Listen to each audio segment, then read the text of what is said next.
आज की कहानी शुरू करने से पहले बस एक सवाल, क्या सच में हमारे जीवन में जो कुछ होता है वो संयोग है या फिर किसी पुराने हिसाब का भुगतान। रात बहुत गहरी थी। शमशान के पास पुराने पीपल के नीचे एक आदमी बैठा कांप रहा था। उसके सामने मिट्टी में गड़ी एक छोटी सी पोटली थी जिससे रह रहकर सिक्कों जैसी आवाज़ आ रही थी।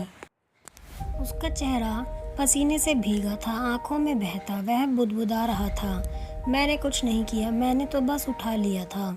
और तभी वह जोर से चीख मारकर बेहोश हो गया। सुबह गांव वालों ने देखा, ये तो माधव दास है, वही माधव दास जो रोज मंदिर जाता था, साधुओं की सेवा करता था, दान पुण्य में आगे रहता था। पर उस दिन के बाद वह बदल गया। रात होते ही कांपने लगता, किसी से बात नहीं करता, अकेले में रोता रहता। सबने कहा कोई साया है, कोई बाधा है। तभी गांव में एक वृद्ध सन्यासी आए। उन्होंने माधव दास को देखा और कहा, इसका रोग शरीर का नहीं, आत्मा का है। सन्यासी के सामने बैठते ही माधव दास फूट फूट कर रो पड़ा। उसने बताया, वर्षों पहले एक यात्रा में उसे एक खंडर में एक बूढ़ा आदमी मिला था जो मिट्टी खोदते हुए रो रहा था। उसी रात उसकी मृत्यु हो गई। लोभ में आकर माधव दास ने वहीं दबा धन निकाल लिया।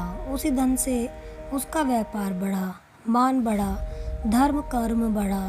पर उसी दिन से उसकी आत्मा पर बोझ चढ़ गया। सन्यासी ने शांत स्वर में कहा, तूने धन नहीं लिया, तूने एक हृदय की अंतिम आशा छीनी है। और याद रख, किसी की आह वज्र की लेख होती है। माधवदास रोने लगा, महाराज मैंने तो बहुत दान किया, बहुत पूजा की।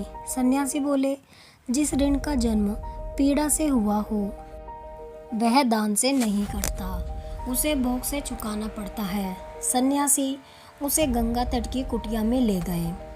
वहाँ माधवदास पर दुखों का पहाड़ टूट पड़ा।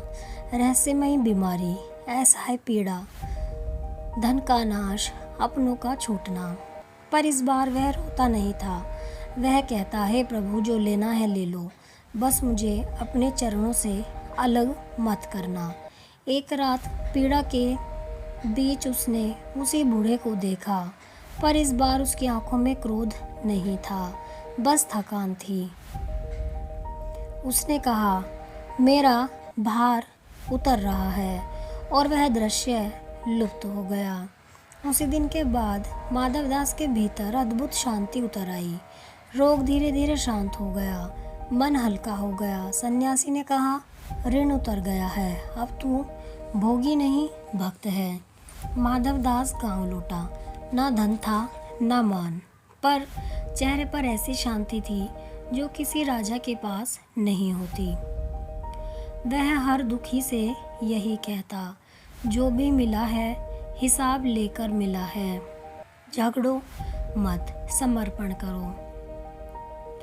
एक शाम नदी किनारे कीर्तन करते हुए उसके चेहरे पर मुस्कान आई, आंखों से आंसू बहे और उसकी शांति में उसके प्राण निकल गए। लोग बोले, माधवदास मर गया, पर सच ये था, माधवदास मुक्त हो गया।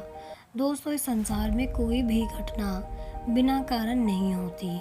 कोई हमें सताता है तो समझो हिसाब चुकाने आया है, कोई हमें प्रेम देता है तो समझो किसी पुराने ऋण को लौटा रहा है। सबसे बड़ा उपाय क्या है?